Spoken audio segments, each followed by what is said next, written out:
Chevrolet El Camino. Cups and pickup belong to the completely opposite spectrum of cars, but in the 1960s, Chevy got away with creating a hybrid of the two.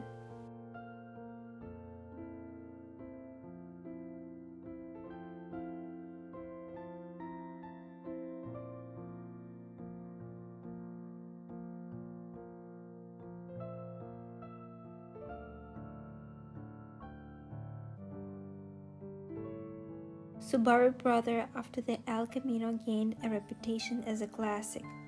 Subaru tried to recreate the same formula for a coupe pickup. The result of this quest was the Brat.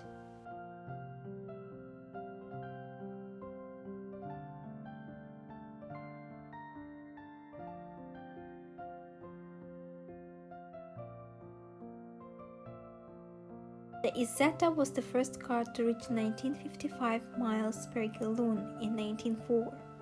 If you don't mind an extremely dangerous and illegal car, you can use it to get to work when your fuel prices are through the roof.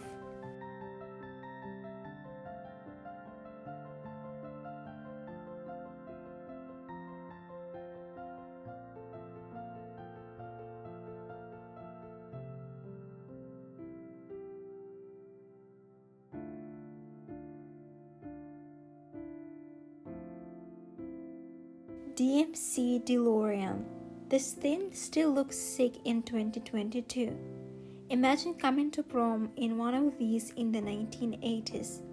The stainless steel panels, straight lines, and wedge-shaped shape of this car made it too modern for its time.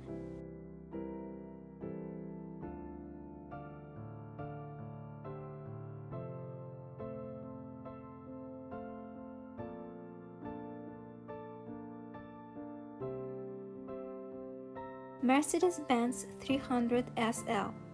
The SL or Super Light is one of the most popular cars of all time, and I know I'm going to get a lot of hate for including these classics on this list.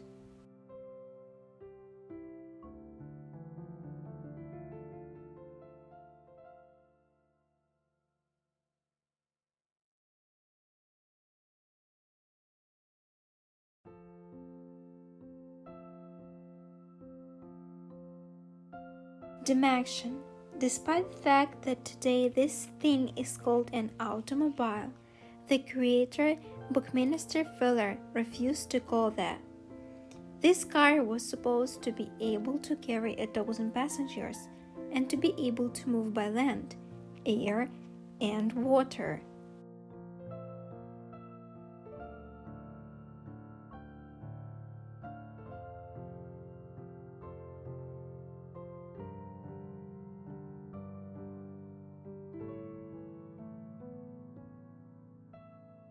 Oscar Mayer Wienermobile equipped with a 6.0-liter V8 engine.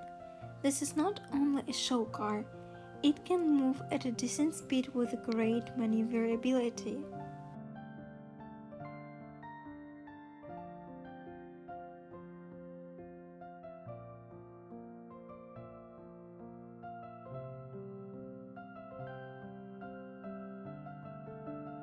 Chevy Astra 3. This demonic love child between a Batmobile and a jet plane was a product of a time when airplanes were just becoming something special, and researchers had discovered this trendy new science called aerodynamics.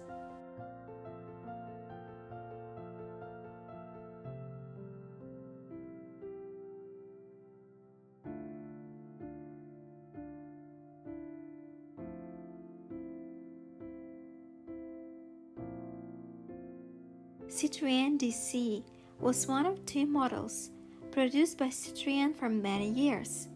It was an era when the concept of aerodynamics was understood, but methods for determining the most efficient shape had not yet been developed.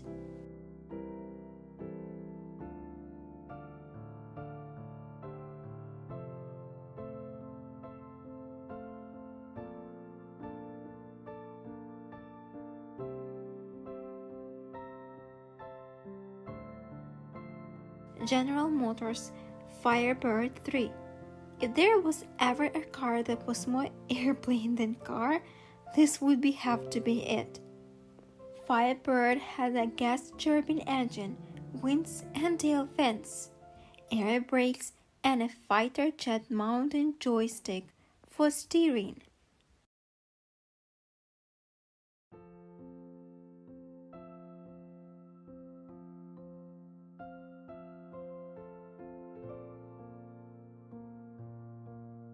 Stats Weightman, special number 26. What looks like 4 tires bolted to a drum was one of their best race cars. Think what the others would have looked like.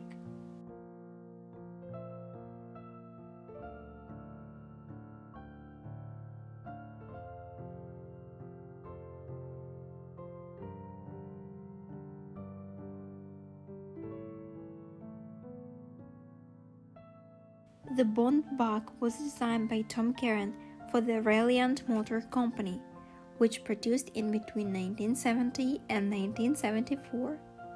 This two-seated three-wheelchaired car was designed as a cheap way to get around for the masses.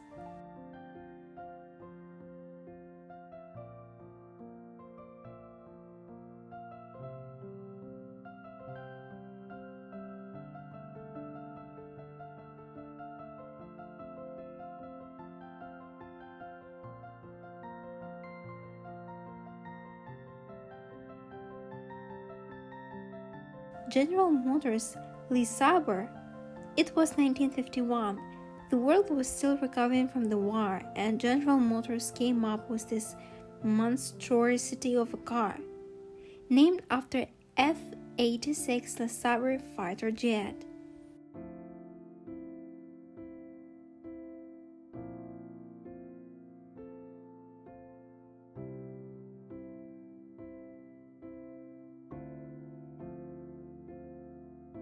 Alfa Romeo Disco steering wheel. Today, aerodynamics is one of the main considerations in the design of any specialized racing car. But back in the 1950s, engineers relied more on brute force and precise steering.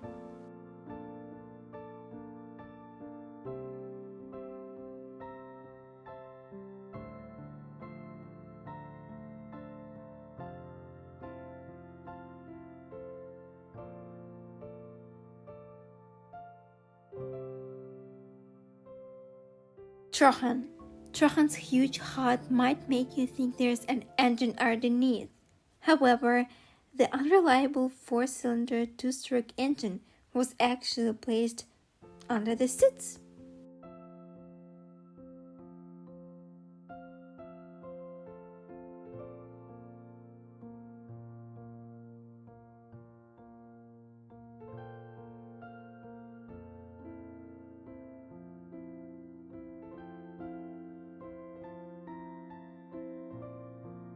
The Lotus Europa was very unusual when it came out in 1966. Even though it doesn't look special today, it was also quite unique in that it had a mid-engine layout.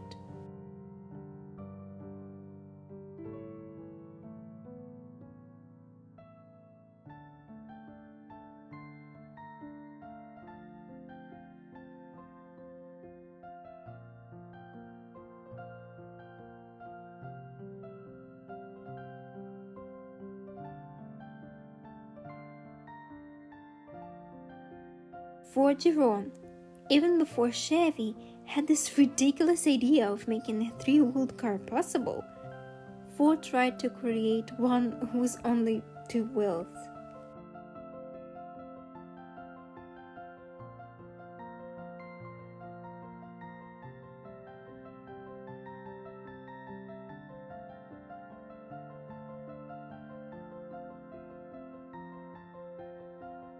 The Amphichair is remembered as the most famous not-military amphibious vehicle in history. Produced from 1961 to 1967, it had a set of propellers at the rear, and the front wheels performed the main functions of steering directly.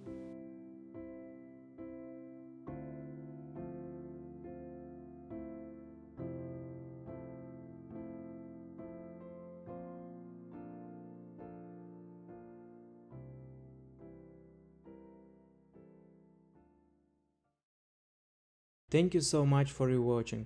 Don't forget to like and subscribe, and see you next video.